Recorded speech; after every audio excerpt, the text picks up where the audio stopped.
Have you ever noticed that a lot of the yoga that you see on YouTube and Instagram and in studio classes and gym classes kind of looks and feels the same? It's got that flowy vinyasa, fancy dance choreography vibe to it.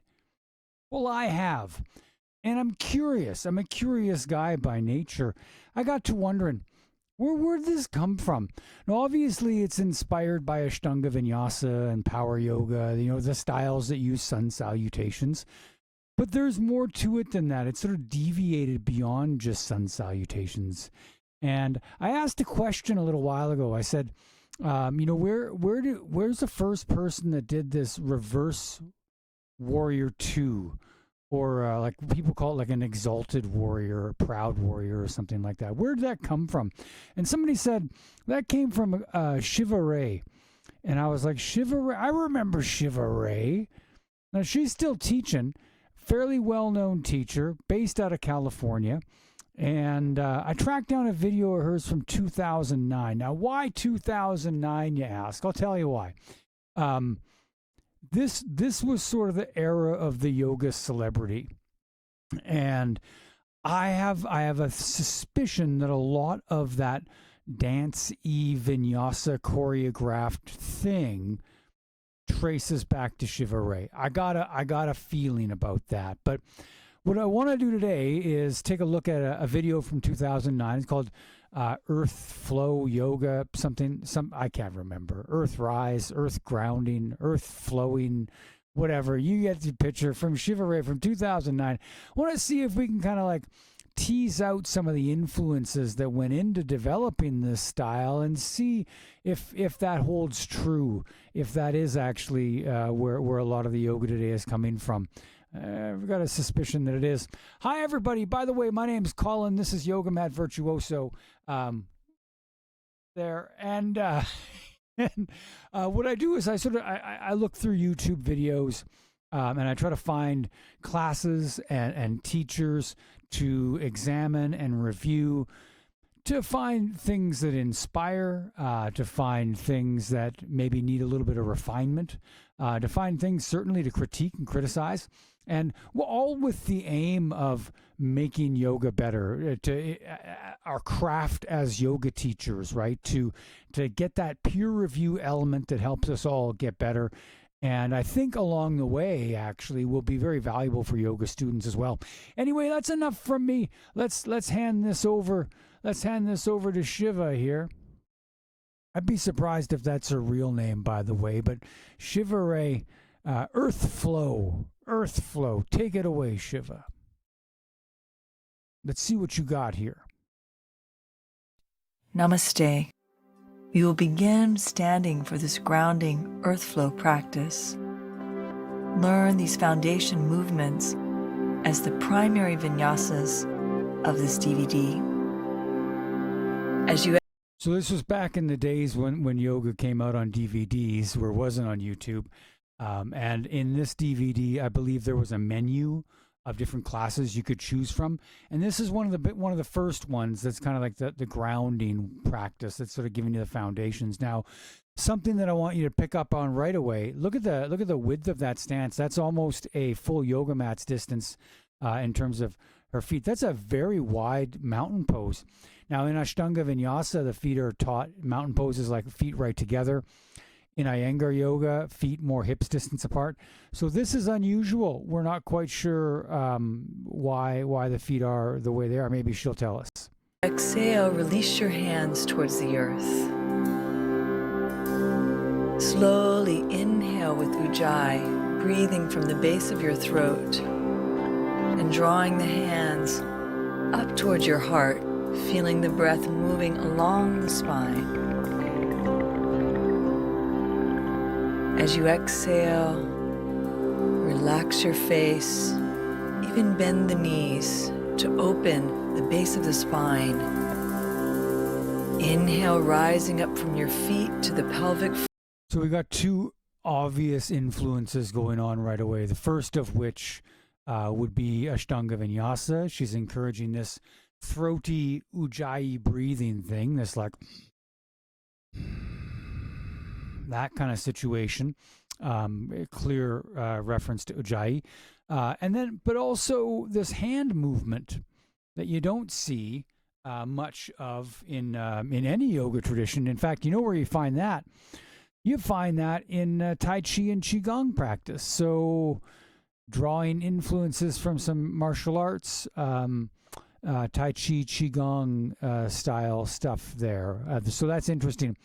One thing I'll say off the hop here is that I don't think that's a problem. I don't think it's a bad thing to draw some practices from Tai Chi or Qigong or from anywhere else for that matter. I'm always just sort of interested in why people don't say that. Like when you're teaching something, you're teaching a yoga class, right? You're teaching this yoga class, but you're teaching something from Tai Chi. Why not say this is a movement that I have borrowed from Tai Chi? I always find it kind of curious that people tend to not do that. To me, I feel like giving a reference of where something comes from is actually fairly important.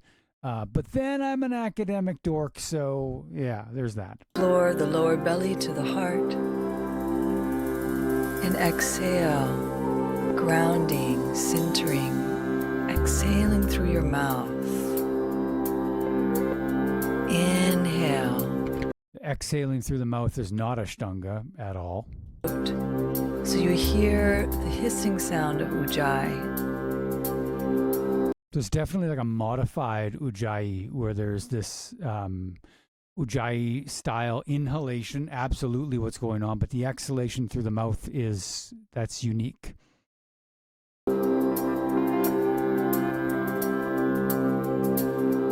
Now bring one hand to your lower belly, the other hand to your sacrum. Bend your knees and drop your tailbone towards the earth.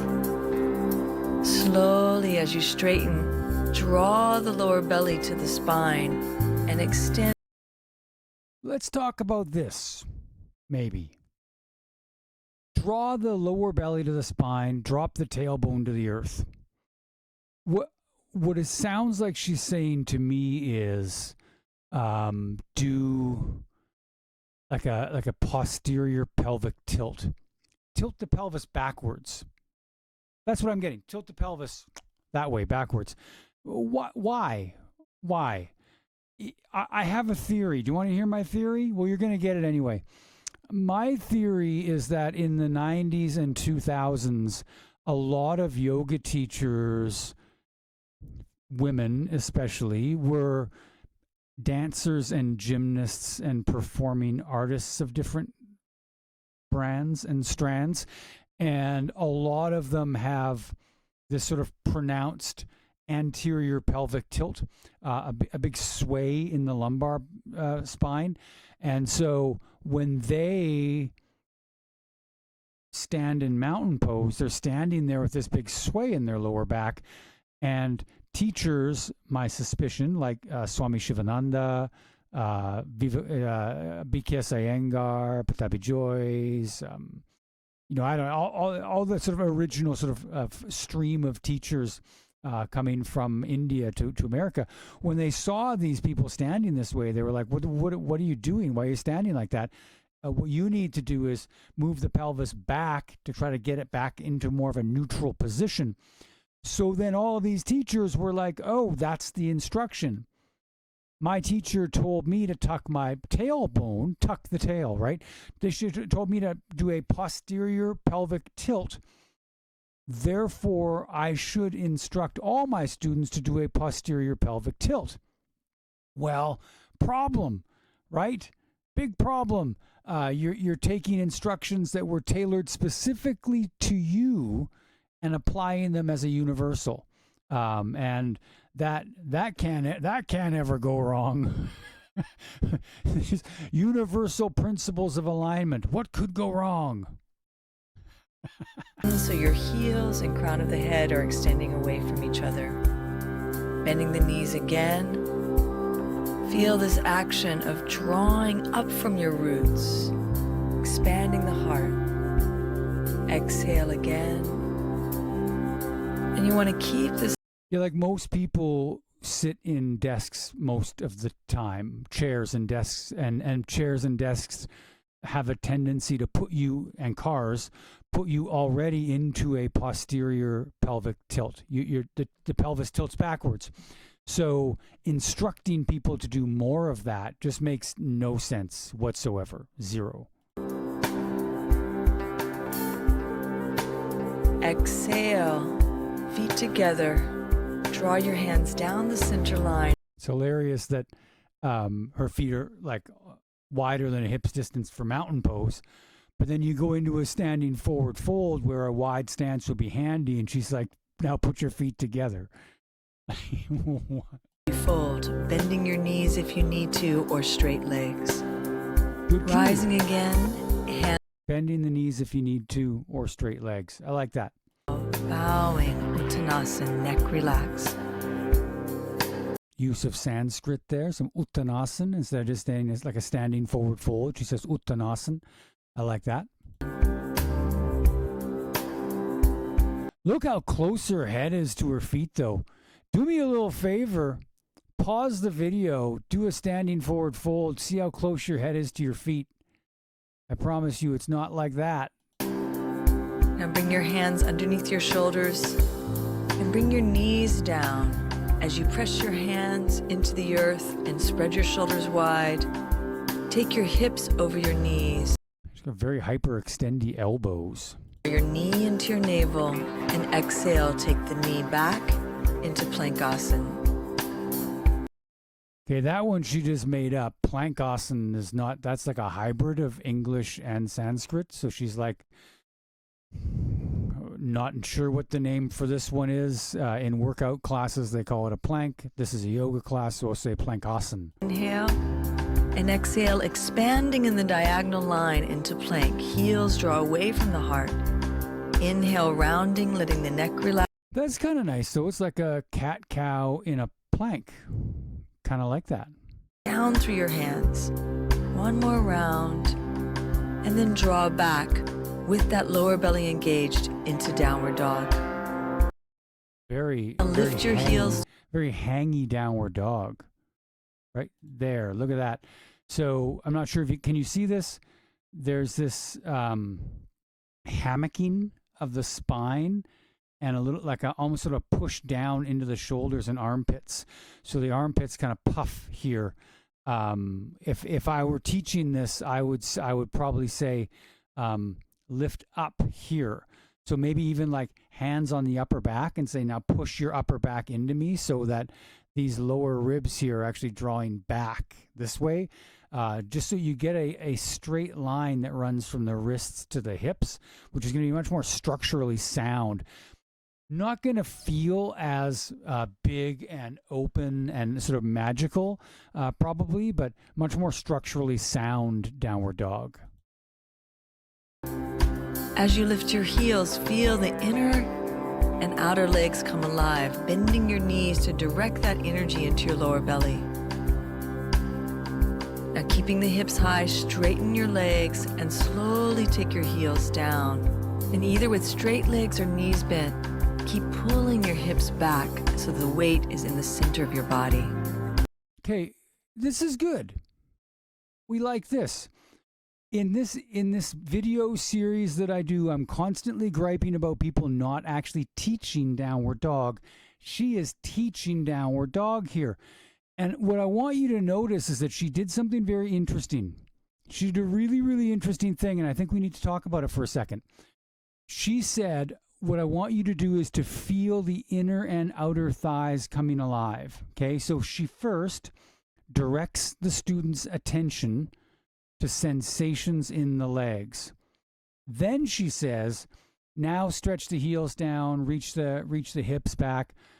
Now gives a bunch of instructions on what to do with the legs. So two things stacked in a very conscious, I think, very conscious, very mindful, intentional order. I want you to feel something, move your awareness there, and now we're going to do something. So why is this a big deal? Why should this matter? Well, I'll tell you why. When you say to somebody, I want you to move your legs in a particular way, very often there's a lack of awareness or sensation in the legs, and so they don't move necessarily the way you might want them to. Or you might say, now move your legs this way. And so people are like, oh, okay, I'll follow the instruction. I'll just move my legs that particular way. And then it's done with a lack of awareness or a lack of understanding or attention to detail. So when you stack those two cues one after the other, first, I want you to pay attention to thing X. Okay? Now move thing Y and thing Z at the same time. Now we're teaching. Okay? Now that's some of the best instruction I've come across so far as I've been reviewing these videos. Which is kind of sad, but it's true. Now on an inhale, feet together, extend the right leg to the sky. And as you exhale, lower the right foot down to the left. Inhale, extend the left leg to the sky. And exhale, lower the left foot to the right. Inhale as you extend the right leg to the sky, lead through the ball of the foot, keeping your hips, shoulders, and hands in alignment. Exhale, bring your foot forward between your hands, and you can have your hand either flat or come onto your fingertips. So where have we seen that before? Downward dog, okay? One leg back, three-legged downward dog. Now, step up to a lunge. Familiar? Familiar? Have you taken a yoga class in a gym, in a studio, or on YouTube? Familiar move? That's not something that you see in Ashtanga Vinyasa. That's not something that I ever really did in Iyengar classes. So maybe this is the origin story right here. Now bring your right hand to your shin so that as you lift through your lower belly and you exhale, try and bring your right knee over your ankle without taking it past your heel. Inhale, lift through the core again. And bring your hand to your back calf now so that when you're lifting, you're also keeping your knee stabilized over your heel. Now bring your hand down, and as you lift up through your belly, send the energy now forward through the front knee in balance and back through your left leg to your left heel. Inhale, rise to the core. You can be on your fingertips or fist. And now exhale, extend in the four directions, forward and back, down through the right hip and up through the left thigh. Now inhale, come back to plank, and either knees or straight legs, prepare.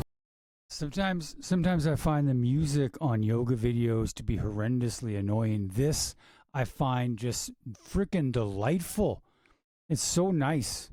It's groovy. It's peppy. It's got pep. Just makes me feel good. I just want more of it. Straight legs. Turn that up. The staff is connecting from your heels, hips, shoulders, and crown. Come down to the earth and press your pelvis as you roll your shoulders back for cobra. Now you can stay in this low cobra to strengthen your. See, even this modification here of, there's sort of a sun salutation flow, but going from chaturanga to cobra instead of chaturanga to upward dog, definitely that's different than what you see in Ashtanga. I think that I've done something very similar to that in like Anusara classes back in the 2000s as well. Spine, or you can choose. That'd be an interesting review, some Anusara stuff. To roll into upward dog, standing on your hands, shoulders over the wrists, thighs off the ground, drawing the energy evenly through your heart to the crown of the head and back through your toes. As you exhale, press back into downward dog. Now create space around your neck by bending your elbows and maintaining that space as you roll your outer shoulders under towards your face. Kind of an Iyengar move there. That little sort of shoulder alignment adjustment. Leg to the sky. Exhale. Bring the foot forward between your hands. And now for the 4 movements of lunge again. We just don't need this again. Exhale, drawing the knee through your center, bringing your foot between your hands. And now take your left knee down. And we'll slowly bring one hand to the lower belly, one hand to the sacrum, and creating Uddiyana Bandha as the base. As you inhale and sweep your arms up, lift through the core and through your side waist and back of your body so that you have this extension through the roots. You can interlace your first 3 fingertips and draw the energy up from your roots to the fingers.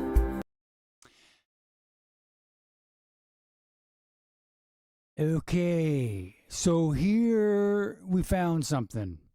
We found something. We found it. Look.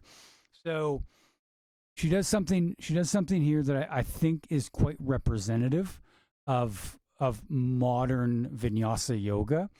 Something that I see a ton, that I'm always like, why? How did that happen? So she has us in these like finger guns position, in that crescent lunge, Anjaneyasana. You know, it's a lunge with your arms up overhead. So she has us in this position. She says, now let go of the hands, and she starts taking her hands out to the side. But she doesn't just take the hands out to the side. She has a little...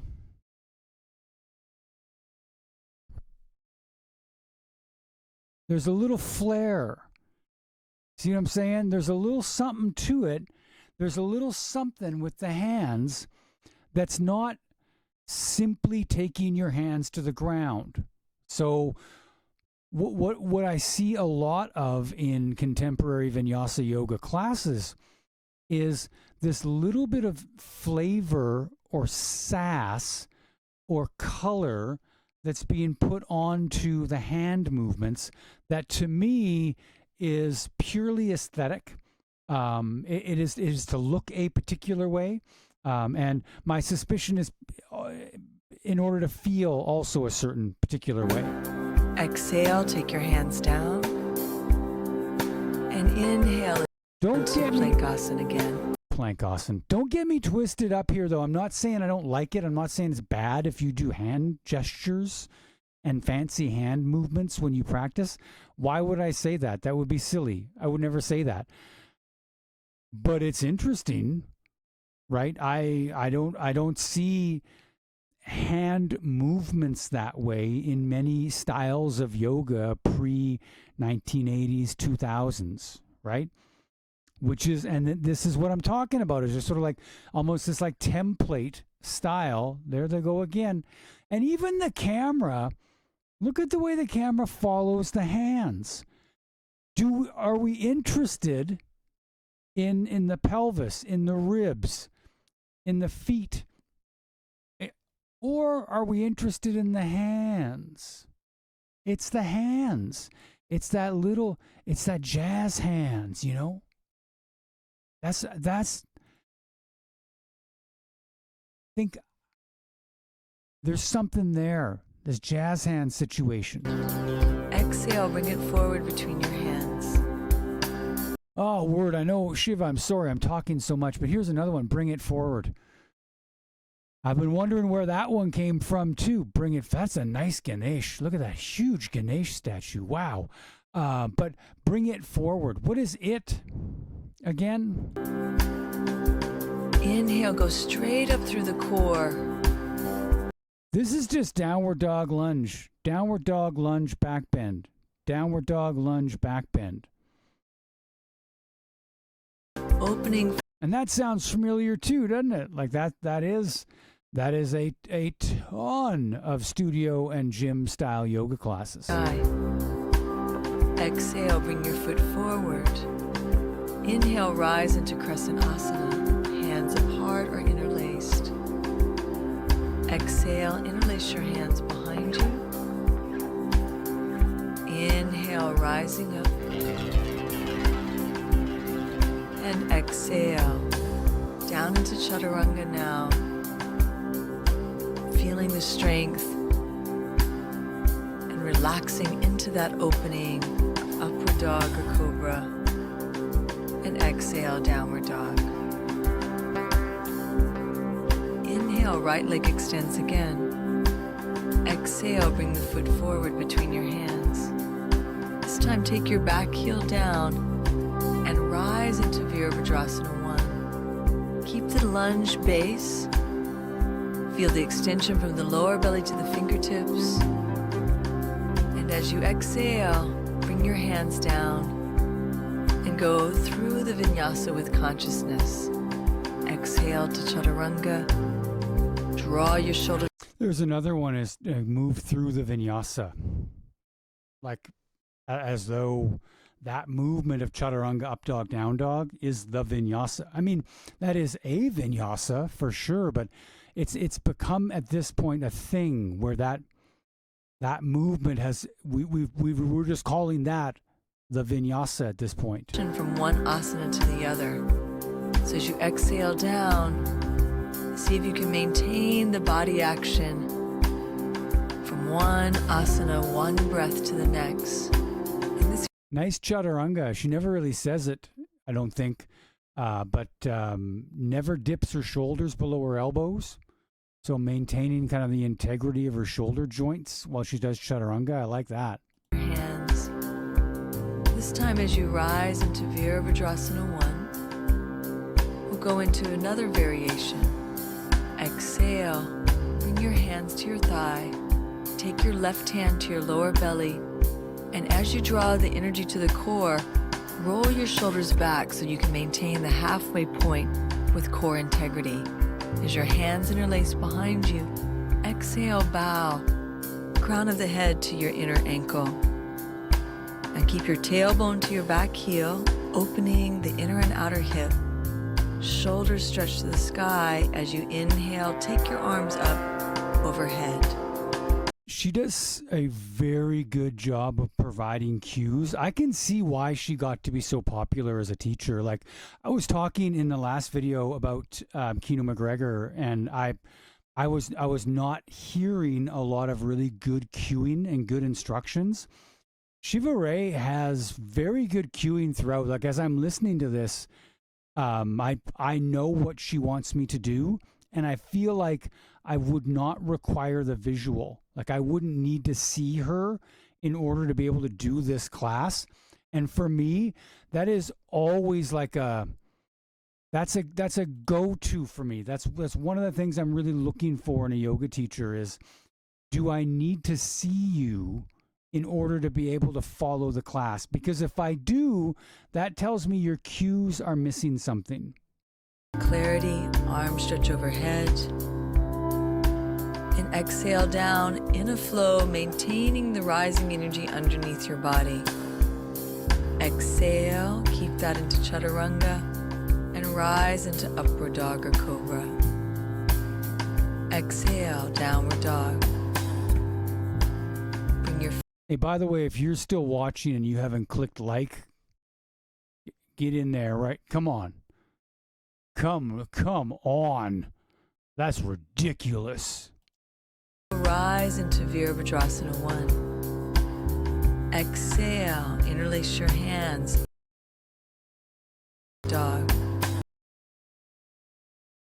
Greater integrity and grace.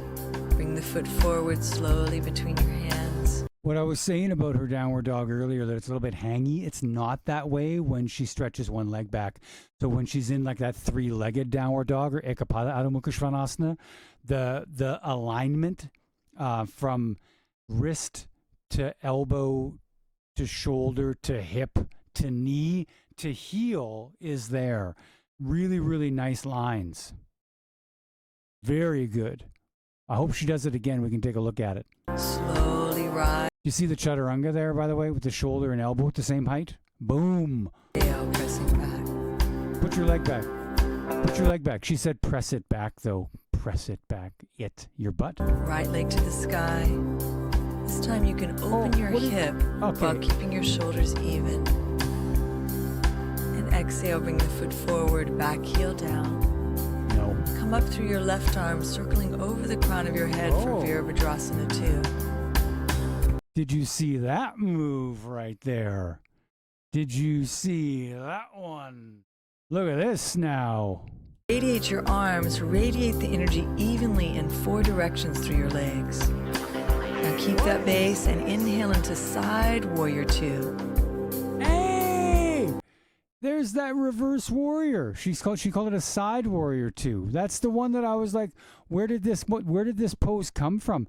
By the way, look at the lines here. Boy, oh boy, that's a nice looking practice. And exhale, stay in one plane as your elbow comes to your thigh.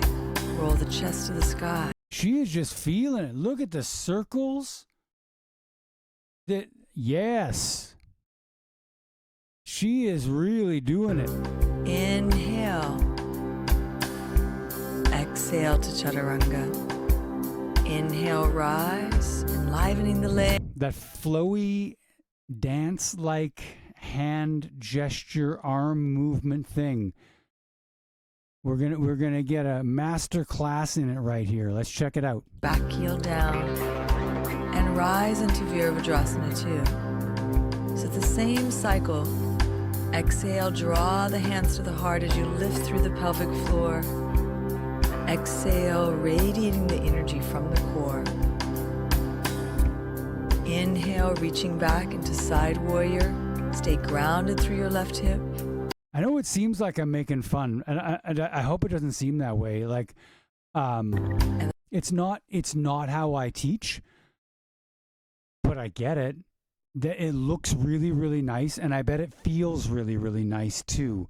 It has that sort of dance-like energy that I think a lot of people really connect with and really want out of a yoga practice. What I'm smiling about, what I'm so happy about, is that like I have been on a mission to see where did this come from, and I think I know. Now what I'm going to do is find out who her teachers are. I know she studied with Swami Shivananda Radha, I think, but I don't think, or maybe Shivananda himself, maybe it was Shivananda Saraswati, but was that it?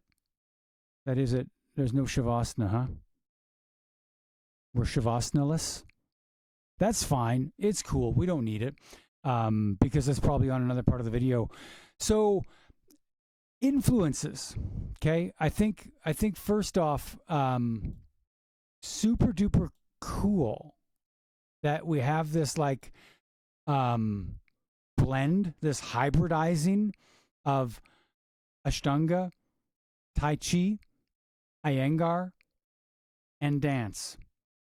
And I think you can see those things coming together in this video. And my suspicion is it worked. That when put together, it connected. People did it and were like, that feels awesome. I love that. So I would love it even more if there was like more of an acknowledgement. Like I said, like a footnote, like let us in on it, okay? Instead of giving the impression that this is something that she just sort of like manifested, right? That she just sort of like channeled it from the earth or something like that. You know, I feel like she took Tai Chi classes. I think so. She took Iyengar classes. She took Ashtanga classes. And a little peek behind the veil, I think, would be really, really handy. And maybe that happens in other classes, in workshops, and things where you have more time with her. But this is my gut feel, is this is where this is coming from. And when put together, it was a hit. People loved it. And now, you know, what are we, 16 years later, it's almost like the style now. It's just what you do. Cool. That's it for this video. I want to thank you so much for watching. Thanks for coming along with me. If you haven't already, I would really like to hear your thoughts on this idea. Where did this sort of like choreographed vinyasa flow, energetic hand movement yoga, where did it come from? Because maybe you have an idea that I've missed. Maybe you're like, no, it's not Shiva Ray, it's somebody else. Let me know, because I'm on a hunt. I want to find it, okay? If you haven't already, subscribe to the channel. Would love to have you here. Click the notification thing. That'd be awesome, just so you know when new videos come out. I'm going to keep on releasing these things until somebody tells me to stop, and even then I'm not going to stop, because I don't listen to what other people say. I just do what I want. Deal. Okay, just deal. Thank you again, everybody. I appreciate you watching. I'll see y'all next time. Take it easy, eh?